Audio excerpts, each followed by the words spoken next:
الله سبحانه وتعالى وضع قوانين عديدة في الكون.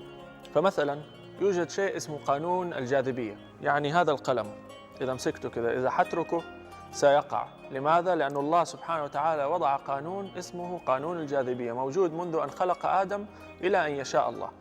كذلك في الرزق الله سبحانه وتعالى وضع قوانين ثابتة لا تتغير في الرزق، فإذا فهمناها سهلت علينا حياتنا والأمور الحمد لله تكون ميسرة. القانون الأول أن الرزق ليس فقط المال، الرزق هو مفهوم أشمل بكثير، يتضمن الصحة، العضلات، الفكر، الأولاد، راحة البال، كلها تدخل في مفهوم الرزق. لذلك الفقير إذا رأى رجل غني لا يحسده على ماله، لأنه ربما يعني المال الذي عند هذا الغني معه أمراض ومعه هموم، وهذا الفقير مرتاح البال فيكون عنده رزق أكبر.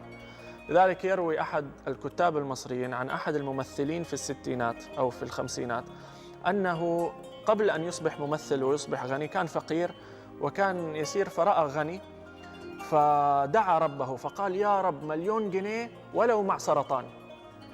وهذا الرجل الممثل فعلا يعني اغتنى وصار مليونير، ولكن ما فائدة الملايين عندما أصيب بالسرطان فلم يستفد من هذه الأموال. القانون الثاني: الرزق مكتوب لك قبل أن تولد. لذلك الله سبحانه وتعالى قال: وفي السماء رزقكم وما توعدون، لم يقل وفي الأرض، وفي السماء رزقكم وما توعدون. والشيخ الشعراوي له كلام جميل يقول: بما أنه رزقك مكتوب بالضبط كم ستحصل في حياتك على أموال وغيره، الخيار لك أن تحصل على هذا الرزق بالحلال أم بالحرام.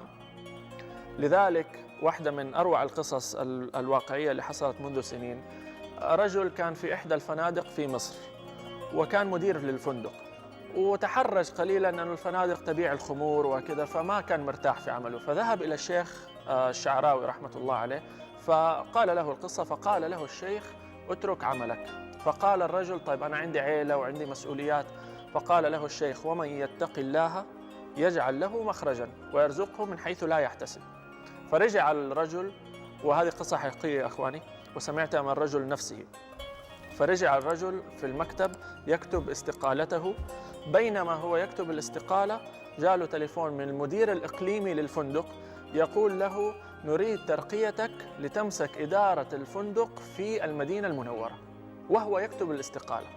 فانظروا كيف أن هذا الرجل رزقه كان مكتوب، ولكن لأنه اتقى الله جعل له الله سبحانه وتعالى الرزق من الحلال. وهذا الرجل موجود اليوم في إحدى الفنادق في المدينة المنورة. القانون الثالث للرزق إخواني وأخواتي أن هناك أسرار لزيادته، لزيادة الرزق، وهي 4. السر الأول الشكر. لذلك الله سبحانه وتعالى يقولها واضحة في الآية: قانون كوني، لئن شكرتم لأزيدنكم.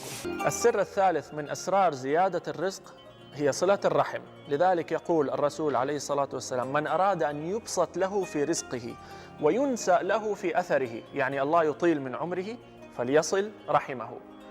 السر الرابع والأخير وهو مهم جدا وهو إتقان العمل.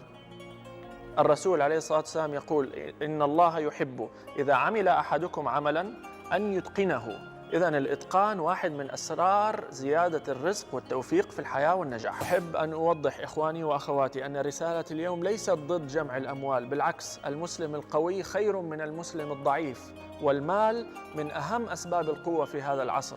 ولكن الرسالة التي نطلبها هي ألا يكون المال في قلوبنا ويكون في أيدينا، مثل الصحابة رضوان الله عليهم عدد كبير منهم كانوا أغنياء، وليس غناء عادي، يعني غناء مثل اليوم مثل بيل غيتس. لما قدروا ثروات الصحابة بعضهم عثمان بن عفان، عبد الرحمن بن عوف، الزبير بن العوام، وجدوا أن ثرواتهم اليوم تقدر ببلايين الدولارات إذا حولنا الدراهم والدنانير إلى دولارات، ولكن لم تكن الأموال في قلوبهم. كيف نعرف هذا الأمر؟ نرى مثلا رجل مثل عبد الرحمن بن عوف، عندما كان في مكة كان غنيا، ثم عندما جاءت الهجرة ترك كل شيء وهاجر إلى الله ورسوله إلى المدينة، حتى أن أخوه أو الذي آخاه، الرجل الذي آخاه الرسول عليه الصلاة والسلام مع عبد الرحمن بن عوف، جاءه وقال له: يا عبد الرحمن أعطيك من مالي، أعطيك من زوجاتي. فقال له: لا، ولكن دلني على السوق. وذهب عبد الرحمن بن عوف وتاجر بشيء قليل كان عنده، ثم أصبح واحد من أغنى أغنياء المدينة المنورة. إذن المطلوب أن نصبح أغنياء، نعم، لأن الغنى والمال قوة، ولكن ألا تدخل هذه الأموال إلى قلوبنا، وأن ندعو الله سبحانه وتعالى أن يجعل هذه الأموال في أيدينا.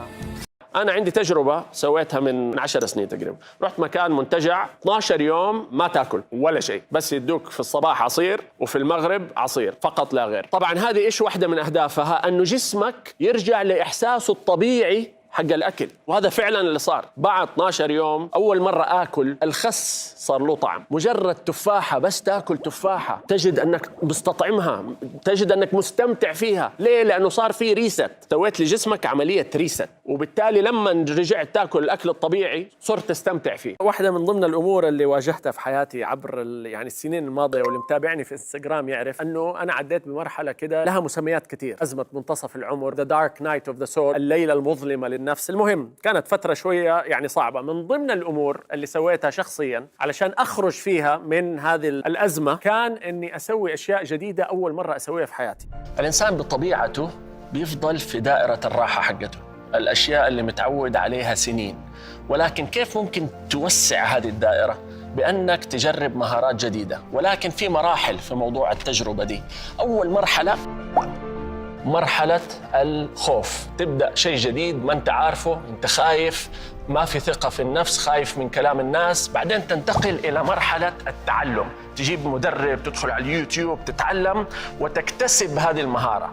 بعدين لما هذه المهارة خلاص تتمكن منها، تنتقل إلى دائرة راحة جديدة، وهذه الدائرة أوسع من الدائرة اللي بدأت فيها، لأنك تعلمت وتمكنت من مهارة جديدة. التعامل مع الموضوع يأتي بعدة حلول، ولكن من ضمنها فكرة الصيام عن السوبر ستيمولس، أنك تسوي ديتوكس. واحدة من أساليب الديتوكس والعلاج النفسي اللي الدكاترة بيوصفوها لمرضاهم ما يسمى بالنيتشر بيذنج، فكرة الاستحمام في الطبيعة، بمعنى أنك تقضي أوقات في الطبيعة أيا كان نوع هذه الطبيعة، وهذه لها أثر كبير جدا في تهدئة النفس وتصفية الذهن والمساعدة على معالجة اللي يسميها كلاكيع أو كل أنواع الإدمان. واحدة من الأساليب. والحمد لله عندنا في السعودية تنوع بيئي كبير. الشمال بيئة مختلفة تماما عن الجنوب، مختلفة عن الشرقية والغربية. ممكن الواحد يسوي نشاطات في الطبيعة، حتى ممكن تسوي رحلة مع الجمال في وسط الربع الخالي وتنفصل تماما عن حياتك العادية. وهذه واحدة من أساليب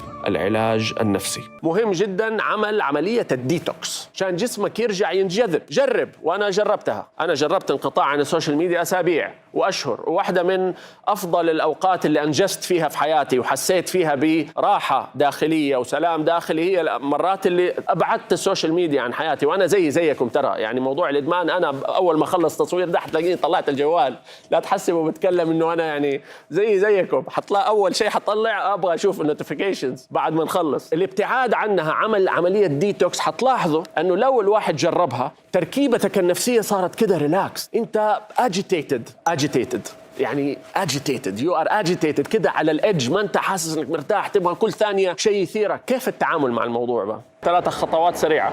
أولاً الاعتراف بالمشكلة، ثانياً small steps خطوات صغيرة، ثالثاً عدم فقدان الأمل.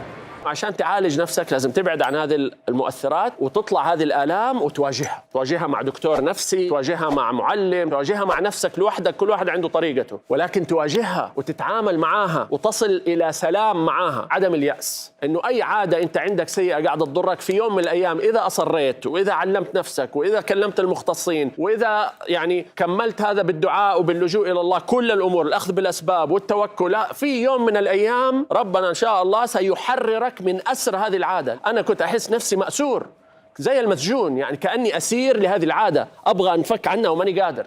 شعور مرة سيء كان. ولما ياخدك سنين ممكن الواحد يحبط، ممكن بعد يا أخي حاولت يا أخي 10 و20 مرة وماني قادر وكل شوية أرجع. حتجلس تحاول إلى بعد سنة سنتين إن شاء الله 10 سنين إن شاء الله 20 سنة. أنا بتكلم معاكم من وحي المعاناة. أنا عبر حياتي كلها عانيت من كثير من أنواع العادات السيئة، وبعضها استطعت أقلع عنها بسرعة وبعضها أخذت سنين. وفي عادات معينة أنا جلست 20-30 سنة ماني قادر أبطلها، وإلى اليوم وأنا بكلمكم في عندي عادات معينة مضايقاني وبحاول أبطلها من سنين ماني قادر. فالرسالة أنه الواحد يفضل يحاول إلى أن في يوم من الأيام سيتحرر من أسر هذا الإدمان.